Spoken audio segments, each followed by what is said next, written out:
Poucas horas após Israel, Líbano e Estados Unidos anunciarem um acordo histórico que pode desmantelar o Hezbollah e encerrar décadas de combates na fronteira norte de Israel. Aviões de guerra dos Estados Unidos retornaram ao Irã, atacando novos alvos enquanto Trump alertava que talvez precisasse concluir o trabalho. Vamos analisar isso hoje no Minuto de Jerusalém. Bem-vindo de volta ao Minuto de Jerusalém na JNS-TV, principal notícia dos últimos dias. Israel, Líbano e os Estados Unidos assinaram um acordo quadro trilateral em Washington. Vamos direto para o vídeo. Ontem, antes do início do Shabat, alcançamos uma conquista histórica para o Estado de Israel. Após negociações diretas entre Israel e Líbano, mediadas pelos Estados Unidos, chegamos a um quadro de entendimentos que nos permite avançar para o fim do conflito e, com a ajuda de Deus, também chegar futuramente a um acordo de paz entre os dois países. No acordo, Estados Unidos e Líbano reconhecerão o direito de Israel manter uma faixa de segurança no Líbano enquanto necessário para sua segurança. Quero que saibam, isso representa uma grande derrota para o Irã e o Hezbollah. Líbano, Israel e Estados Unidos estão dizendo ao Irã, isso não lhe diz respeito. Vocês não têm relação, participação ou papel nisso, nem vocês, nem o Hezbollah ou qualquer organização terrorista. Então, Alex, o primeiro-ministro Netanyahu comenta sobre encerrar o conflito com o Líbano e um possível acordo de paz formal. O desarmamento do Hezbollah, o exército libanês assumindo um grande papel, ocupando as áreas onde o Hezbollah estava. E além de tudo isso, Alex, o Hezbollah diz que não tem nada a ver com esse acordo. Certo, como discutimos muitas vezes ao longo dessas negociações, essa é uma negociação entre o Estado de Israel e o Estado do Líbano. O Hezbollah não é parte do acordo, então, o que o acordo realmente alcança se o grupo que é a organização terrorista que ataca Israel não faz parte do acordo? Acho que a primeira coisa que isso faz é que o Líbano concede a Israel, por meio de um acordo entre os dois países, o direito de suas forças militares operarem no sul do Líbano. Certo, isso é realmente muito importante porque nas semanas anteriores vimos o governo libanês falando sobre retiradas israelenses. E aqui, o que o governo libanês está dizendo é que eles não querem que o Irã exerça soberania no país deles. E eles reconhecem que o único país que pode manter o Irã fora e conter o Hezbollah é Israel. Então, o que acontece aqui é que Israel recua, se retira de algumas das posições estratégicas que ocupa, mas mantém a linha amarela até e, em alguns casos, além do rio Litani. Agora, o que você viu nas últimas semanas foi que Israel, na verdade, tomou cada vez mais terras mais ao sul do Líbano, até mesmo além do rio Litani. E agora você vê qual era a estratégia. A estratégia era tomar mais terras para que, se entrasse em negociação e quisesse ceder algo, pudesse se retirar de parte do território e ainda manter a zona de segurança que Israel considera de seu interesse estratégico. Então isso é realmente importante. Primeiro, que o Líbano assine o acordo permitindo que Israel opere no sul do Líbano e segundo, que Israel mantenha a zona de segurança até o rio Litani. Mas me diga, o exército libanês deveria ter enfrentado o Hezbollah após a Segunda Guerra do Líbano em 2006, mas isso nunca ocorreu. Contamos com eles agora, com Israel recuando e o exército libanês assumindo. Sabemos que há membros do Hezbollah no próprio exército. As coisas vão ser diferentes desta vez com base no que você acabou de dizer? Mas certamente existe o perigo certo de que o Hezbollah possa simplesmente se infiltrar no exército libanês. Mas, novamente, Israel mantém suas posições na barreira de segurança para manter os moradores do norte seguros. E enquanto o Hezbollah continuar sendo o Hezbollah, enquanto eles continuarem se aproximando das tropas israelenses, Israel mantém o direito de atacar o Hezbollah dentro do sul do Líbano. E então, o que você realmente vai ver é que, se o Hezbollah continuar agindo como uma organização terrorista, não haverá mais retiradas israelenses. Assim você percebe que esse acordo é bem parecido com o que foi assinado no plano de paz de 20 pontos para criar um cessar-fogo em Gaza. Israel mantém 60% da faixa de Gaza e só se retira ainda mais do território se o Hamas realmente se desarmar. E o que vimos? O Hamas não se desarmou e provavelmente não fará isso. A situação no Líbano é semelhante. Enquanto o Hezbollah seguir sendo uma força terrorista, não haverá retirada israelense conforme prevê o acordo. Você ouviu a França e a Itália na semana passada falando sobre a criação de algum tipo de força multilateral que viria e governaria o sul do Líbano. Lembre-se, após a retirada israelense de 2006, você tinha a UNIFIL, essa força estrangeira de combate baseada na ONU, que deveria impedir o Hezbollah de operar no sul do Líbano. E o Hezbollah simplesmente operou bem debaixo do nariz deles. E, na verdade, o que eles fizeram foi impedir que Israel operasse contra o Hezbollah no sul. Aqui não há força internacional nem UNIFIL, apenas o Estado de Israel garante a segurança perto da fronteira. Enquanto o Hezbollah agir como organização terrorista, Israel não sairá dali tão cedo. E outra coisa que eu sugeriria é que temos visto muita tensão recentemente entre Israel e os Estados Unidos. Parece que o presidente está muito determinado a sair desse conflito com o Irã a qualquer custo. Ele estava até disposto a considerar a ideia de que o cessar-fogo com o Líbano fazia parte desse acordo com o Irã. Então, o que Israel conseguiu fazer aqui foi separar as duas coisas. Ter um acordo bilateral entre Israel e o Líbano, que garante a segurança de Israel, mas também dá a Israel a oportunidade de diminuir a tensão. E eu esperaria que você visse respostas israelenses muito mínimas, respostas israelenses muito controladas à agressão do Hezbollah nos próximos 100 dias, com a ideia de passar pelas eleições de meio de mandato nos Estados Unidos.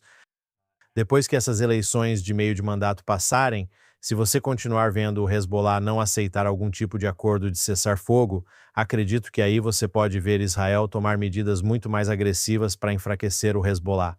Até nas regiões do norte do Líbano, incluindo Beirute. Alex, na prática, na fronteira norte, neste momento, fomos informados de que as forças de defesa de Israel estão em alerta máximo como resultado da assinatura deste acordo trilateral. O Hezbollah atacou o governo libanês, dizendo que eles são traidores por entrarem nesse acordo. As forças de defesa de Israel esperam talvez uma resposta do Hezbollah. Não sabemos a intensidade dos ataques contra as tropas israelenses na zona de segurança, nem contra as comunidades fronteiriças no norte de Israel. Quantas vezes estivemos em alerta máximo nos últimos 2 anos e meio? Agora, a fronteira norte está novamente assim. Você certamente poderia ver o Hezbollah tentando violar esse acordo desde o primeiro minuto e tentar provocar Israel especificamente para ataques de retaliação maiores no sul do Líbano, com a esperança de que isso isolasse ainda mais Israel do presidente Trump neste momento. E você também poderia ver o Irã dizendo, não, nós queremos manter nosso controle sobre nossa organização terrorista no sul do Líbano, na medida em que nós, como Irã, estamos dispostos a defender e apoiar o Hezbollah em ataques contra Israel. Então, você pode ver algo acontecer muito rapidamente, na verdade, onde o Hezbollah ataca, Israel retalia, e você pode até ver, como vimos algumas semanas atrás, o Irã entrando diretamente na briga. Mas já vimos o ministro da Defesa Katz e outros dentro de Israel dizendo que qualquer ataque do Irã ao solo israelense será respondido com uma reação feroz. Então você tem um caminho em direção à calma. Os Estados Unidos estão tentando conseguir um cessar-fogo com o Irã e reabrir o Estreito de Hormuz. Vamos falar sobre isso em um segundo. Mas você também está vendo agora a possibilidade de uma saída para o conflito em curso entre Israel e Hezbollah. Não é algo definitivo, mas o acordo de cessar-fogo em Gaza, por exemplo, está sendo mantido. E lembre-se do que o presidente Trump disse semanas atrás. Ele disse que um cessar-fogo é quando os dois lados atiram menos, certo? Então, espere que da mesma forma que Israel atua dentro de Gaza quando vê movimentos terroristas lá, Israel ainda estará disposto e pronto para atacar se eles virem terroristas se movendo no sul do Líbano.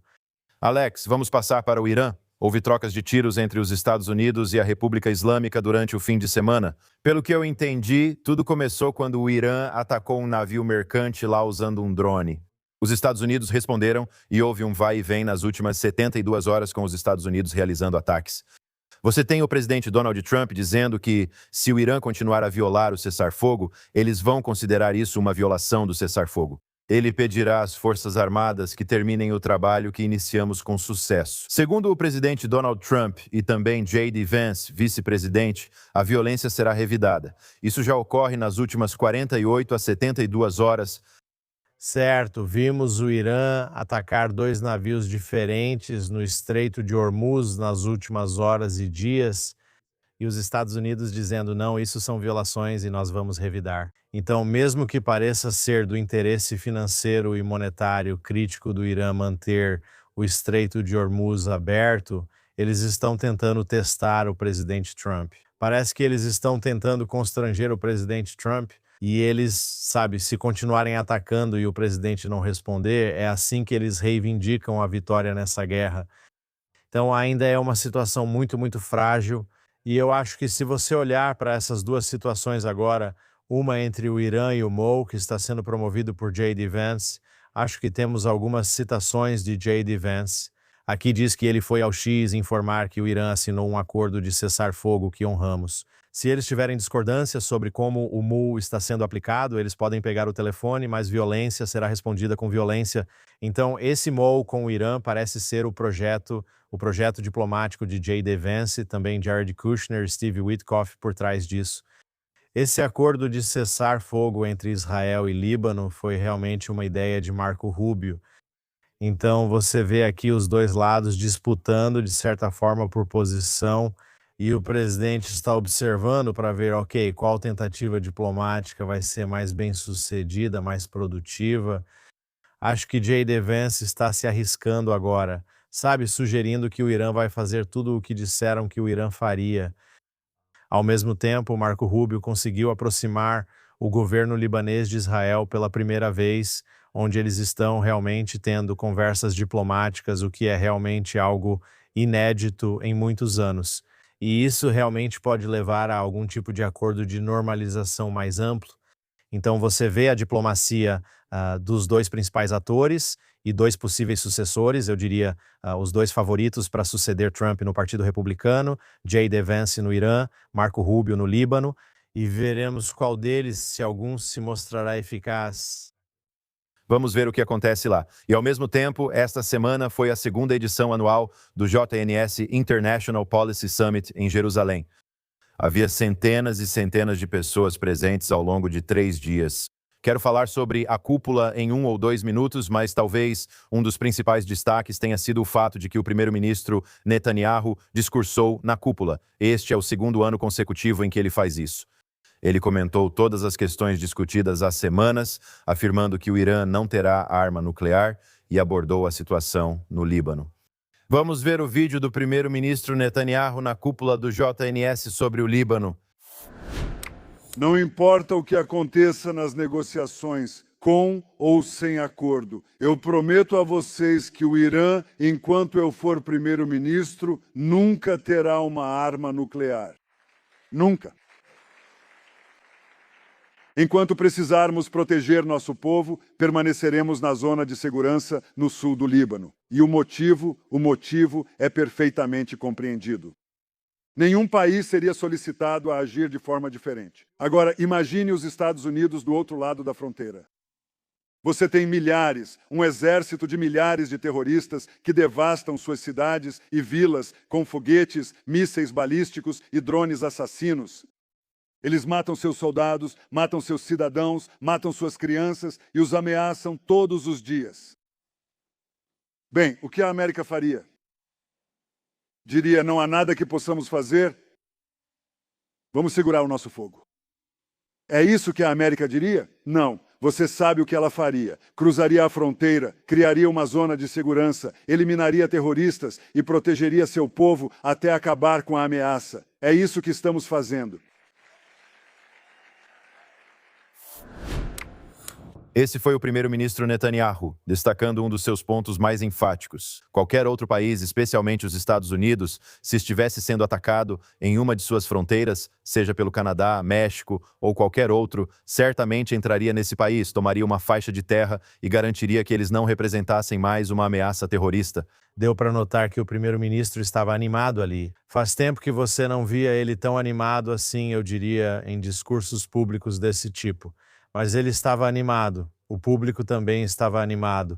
Acho que os dois lados estavam se retroalimentando.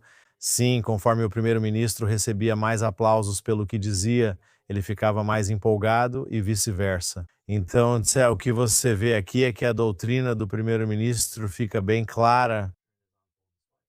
Israel fez na Guerra de 12 Dias e depois na Operação Leão Rugindo, junto com os Estados Unidos, quando estavam conduzindo o Epic Fury, tudo o que podiam para atrasar o programa nuclear iraniano. O programa nuclear iraniano não existe atualmente, pois foi empurrado muitos e muitos anos para trás. E como o primeiro-ministro destacou em seu discurso, eles não apenas destruíram as instalações e as capacidades de produção, mas também eliminaram os cientistas, o que significa que sem os cientistas, você realmente não consegue reconstruir o programa, porque eles eliminaram o conhecimento de como reconstruir, além de atacar as instalações.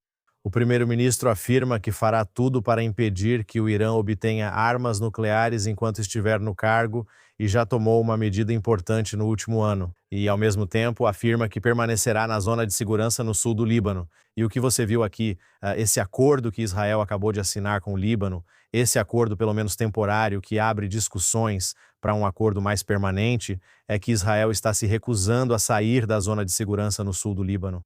E sabemos que o presidente dos Estados Unidos, o J.D. Vance, todos estavam pressionando Israel por uma retirada. E você vê muito claramente aqui que o primeiro-ministro se manteve firme e manteve sua decisão em relação à retirada israelense no Líbano. Quero continuar aqui com a cúpula de política internacional desta semana em Jerusalém.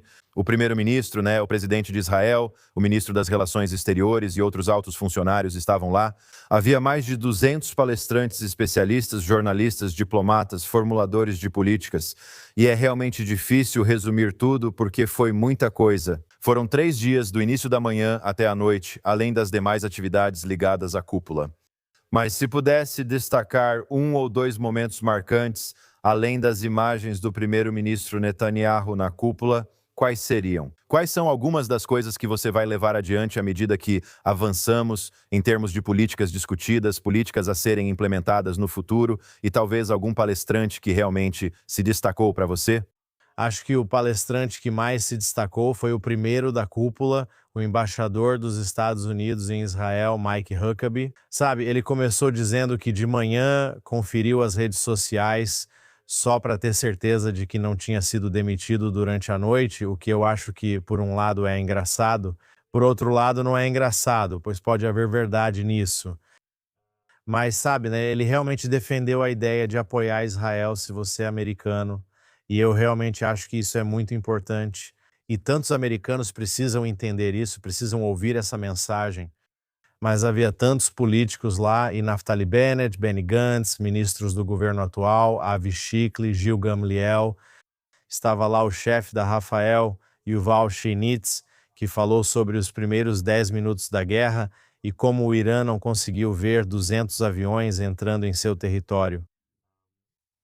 E você mencionou também política, e uma das coisas que fizemos foi organizar esses fóruns de políticas. Havia cerca de 12 fóruns diferentes tratando de questões legais, lidando com o antissemitismo, lidando com Judéia e Samaria, todo tipo de questões políticas diferentes. E o que fizemos foi trabalhar com esses fóruns. Esses são como super painéis, grupos de trabalho, para criar compêndios de políticas a partir de cada um desses fóruns. Assim, quando o fórum realmente se reunia na cúpula, já havia um documento de políticas completo que acompanhava o que aquele fórum estava tentando realizar.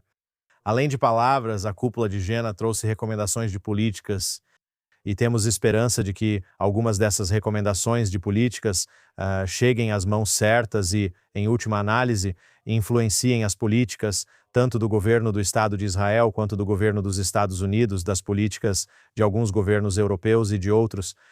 Então, tivemos, novamente, como você disse, tivemos 1.244 participantes ao longo dos 3 dias, tivemos 230 palestrantes. Você vê, foi desde a tarde de domingo até tarde da noite de terça-feira. Foi um currículo muito, muito avançado e desenvolvido sobre todas as diferentes questões políticas que Israel e o povo judeu enfrentam. Também anunciamos que estamos oficialmente mudando o nome da JNS de Jewish News Syndicate para Jerusalem News Syndicate. Se você quiser saber mais sobre isso, pode assistir ao meu discurso. Foi o primeiro discurso no domingo à noite, na abertura da cúpula. E o que eu acho que isso fez, o evento como um todo, além do fato de que todos estavam dizendo que foi um encontro incrível, o que isso faz, não é? Fortalece toda essa indústria de pessoas que lutam dia e noite pelo bem do povo judeu, pelo Estado de Israel, nas várias frentes de batalha onde atuam, seja em fóruns internacionais, seja em tribunais, seja em ambientes de políticas públicas, seja como influenciadores nas redes sociais. Sabe, todos eles estão lá fora tentando influenciar a maneira como as pessoas pensam sobre as situações relacionadas a Israel, relacionadas às questões judaicas. Muitos se sentem isolados, enfrentando forças muito superiores e contando com poucos recursos diante das necessidades. Mas quando você reúne todo mundo, na verdade é muito inspirador. Acredito que as pessoas saíram energizadas, renovando o compromisso com a luta e reconhecendo que, apesar de poucos recursos individuais, juntos formamos uma indústria poderosa. E é uma indústria que está do lado da verdade e tem a chance de vencer. Eu concordo. Em primeiro lugar, foi um evento inacreditável, toda a cúpula sabe do começo ao fim. Eu realmente recomendo que as pessoas, em primeiro lugar, assistam ao discurso do embaixador Huckabee com ira, que eu também acho que foi um dos destaques. Se você perdeu algo, ou estava nos Estados Unidos ou Israel e não pôde ir, acesse a JNS TV, onde tudo está detalhado e arquivado. E enquanto estamos conversando, todo esse conteúdo, quero dizer, estamos falando de horas e horas de conteúdo, está tudo sendo carregado enquanto falamos. Então acesse o JNS e eu acho que também... Sabe, concluímos com Mark Levin da Fox News no domingo à noite e depois com o primeiro-ministro na terça-feira à noite. Nós encerramos com os comediantes Ami Kozak e Yoshai Sponder, e em uma sessão que foi moderada por Flor Hassan Nahum, que é o moderador aqui do programa de TV JNS, The Quad, o que ela fez foi uma sessão de terapia falsa entre o presidente Trump e o primeiro-ministro Netanyahu, com Ami Kozak interpretando Donald Trump, com Yoshai Sponder interpretando Bibi Netanyahu, e foi realmente engraçado. Então eu recomendo que qualquer pessoa vá assistir. Nós encerramos com a Abdullah e eu realmente acho que a cúpula foi, em certos momentos, absolutamente mágica, muito especial. E estamos ansiosos não só para realizá-la novamente no próximo ano em Jerusalém, mas também para levar uma versão da cúpula para Washington DC na primavera. E eu realmente acredito que isso vai ser uma plataforma de lançamento para o JNS enquanto continua sua trajetória. Além disso, aliás, além de tudo isso, o que estava acontecendo nos corredores era absolutamente inacreditável. O networking acontecendo, eu vi relacionamentos sendo construídos, parcerias sendo formadas lá no corredor. Então, se você quer se inspirar, vá conferir alguns dos vídeos na JNS TV, passando para outras notícias aqui. Sobre a guerra nos Estados Unidos na semana passada, ocorreram 2 votações no Senado. Na segunda votação, vamos começar por aí. O Senado dos Estados Unidos rejeitou uma medida que visava limitar os poderes de guerra do presidente dos Estados Unidos, Donald Trump, um dia depois de eles aprovarem uma resolução separada pedindo a retirada das forças americanas do Irã. Estou tentando entender como essas 2 votações do Senado se relacionam e se isso vai influenciar as ações do presidente Donald Trump daqui para frente. Bem, nesse período atual, parece que os Estados Unidos estão tentando encerrar as operações e não se envolver novamente militarmente com o Irã. Você viu o Congresso várias vezes tentando limitar os poderes de guerra de Trump. Agora, esses poderes de guerra exigem, você sabe, limites para operações que duram mais de 60 dias. Enquanto isso, a Operação Epic Fury do presidente Trump não durou mais de 60 dias. Acho que ela intencionalmente não durou mais de 60 dias para que ele não tivesse problemas com a lei dos poderes de guerra.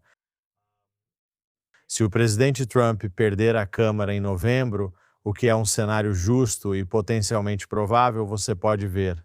Então a Câmara tenta aprovar outra lei de limitação dos poderes de guerra adicional, e especialmente se os republicanos perderem o Senado, o que talvez não seja uma probabilidade tão alta, mas ainda existe alguma chance de o Senado ser perdido também. E isso realmente poderia colocar um grande freio na capacidade de Trump de continuar a travar a guerra. E, obviamente, existem interpretações sobre se é uma extensão da guerra anterior ou se é uma operação totalmente diferente e separada, já que houve esse longo cessar-fogo no meio. Quem acha que Trump terá facilidade para retomar a guerra após as eleições de meio de mandato pode se enganar. Se os iranianos continuarem tentando envergonhá-lo, Trump pode ignorar conselhos de J.D. Vance, Witkoff, Kushner ou outros e decidir terminar o trabalho. No fim, Trump gosta de vencer. E aqui, não parece realmente que ele venceu, mesmo que a operação militar tenha sido incrivelmente bem-sucedida em termos de sua capacidade de destruir as instalações nucleares e eliminar a produção de mísseis balísticos. Uma das razões pelas quais eu acho que este memorando de entendimento é totalmente diferente do JCPOA é porque ele realmente vem após a ação militar. Parte do princípio de que o Irã não possui mais programa de armas nucleares. Se você voltar e olhar, eu sei que estamos mudando de assunto, mas se você voltar e olhar para o JCPOA do Obama, o que isso fez foi impor restrições à capacidade do Irã de enriquecer urânio acima de 60%, mas eles tinham urânio enriquecido a 60% e também tinham as centrífugas para continuar enriquecendo ainda mais esse urânio. Também permitiu que o Irã continuasse expandindo seu programa nuclear, sem contar que, ao final do acordo, havia cláusulas de expiração. O Irã, na verdade, terá o caminho para apenas enriquecer um pouco mais esse urânio e chegar ao grau de armamento nuclear aqui. O que este memorando de entendimento faz é dizer que o status quo precisa ser mantido, mas qual é o status quo? O status quo é nenhum programa nuclear. Então, qualquer desenvolvimento em direção a um programa nuclear, em qualquer nível, é uma grande violação do acordo. Agora, será que o Irã vai cumprir sua palavra? Eu não acho que você deva confiar que o Irã vai cumprir sua palavra, mas o programa nuclear do Irã foi atrasado muitos anos por essa ação conjunta dos Estados Unidos e de Israel. Acho que Trump não quer voltar à guerra. Ainda bem que, por enquanto, o Senado votou para limitar uma resolução de poder de guerra. Mas depois das eleições de meio de mandato, Trump pode não ter tanta sorte. Alex, ainda temos tempo para outro tema, e cada vez que vejo notícias em Israel, ouço mais sobre a Turquia. Existe um medo de que o próximo fronte que Israel vai ter que enfrentar seja a Turquia? Nós soubemos nos últimos dias que a Turquia poderia se envolver nesta guerra, ficando ao lado do Irã contra o Estado de Israel. E, aparentemente, de acordo com o presidente Trump, o relacionamento dele com o presidente da Turquia, Erdogan, foi o que forçou ou fez com que a Turquia ficasse fora desse conflito. Vamos assistir a este vídeo. Qual é a sua mensagem para o seu grande amigo Erdogan e para o povo turco? Eu gosto dele. Ele é meu amigo e ele ficou fora da guerra. Você sabe, ele era um dos principais candidatos a entrar na guerra com o Irã. Talvez do lado do Irã, pois não gosta muito de Israel. Pedi que ficasse de fora e ele ficou. E sabe quem mais foi ótimo? Então aí está o presidente Trump dizendo que ele pessoalmente pediu para Erdogan ficar fora da guerra entre Irã, Estados Unidos e Israel.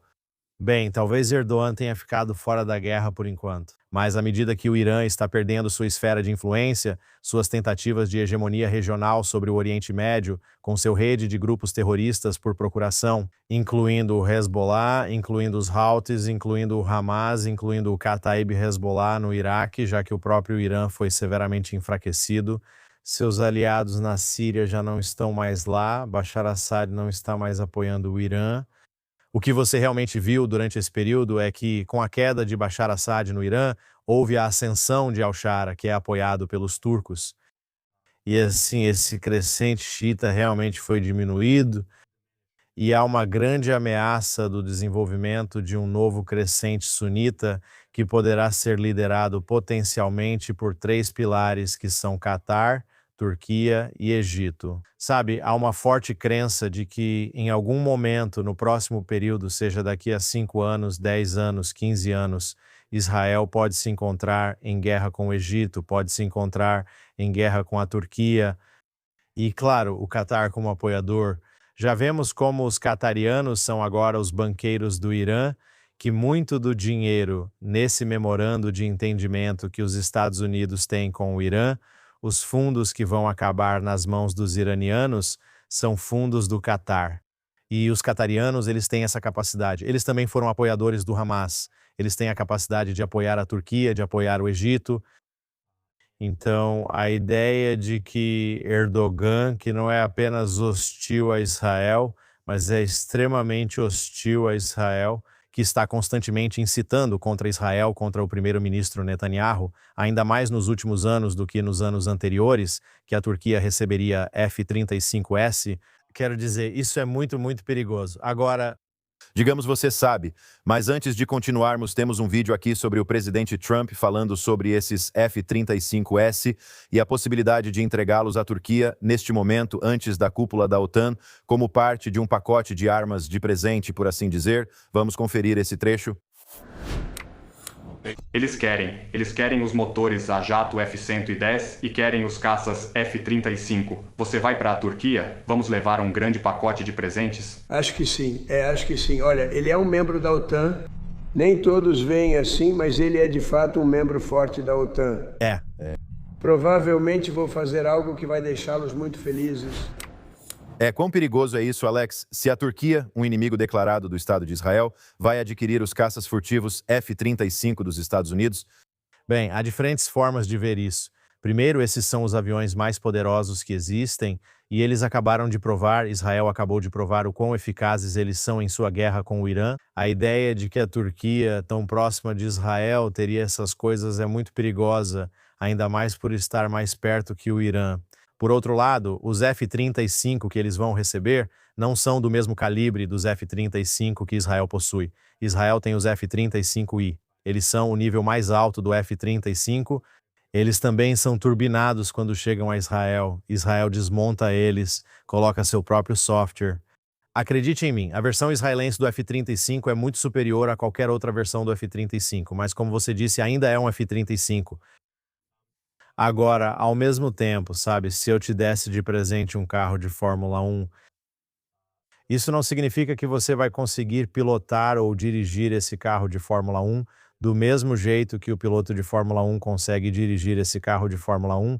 E o que vimos? No meu discurso na cúpula, afirmei que nos últimos 3 anos a profissão mais segura do mundo tem sido piloto de caça israelense. Quero dizer, os pilotos de caça israelenses estão em um nível muito acima de qualquer coisa que você esperaria que um piloto turco pudesse alcançar.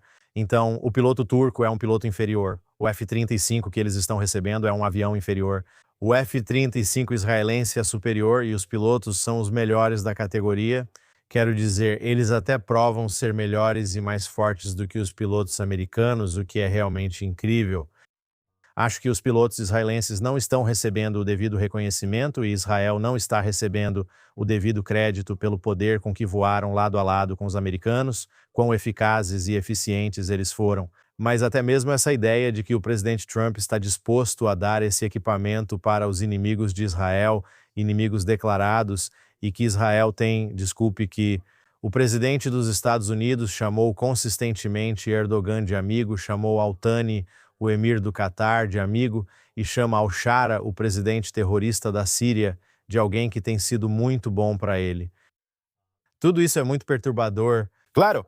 Então, sabe, definitivamente há perguntas sobre, sabe, onde está o presidente Trump hoje em relação a Israel comparado a alguns meses atrás e até mesmo alguns anos atrás. Não parece estar no mesmo nível. O primeiro-ministro Netanyahu, neste momento, realmente não está no mesmo nível. Vimos que Netanyahu foi, sabe, convidado 7 vezes para se encontrar com Trump antes da Operação Epic Fury. Sabe, eu não sei se um convite neste momento vai acontecer.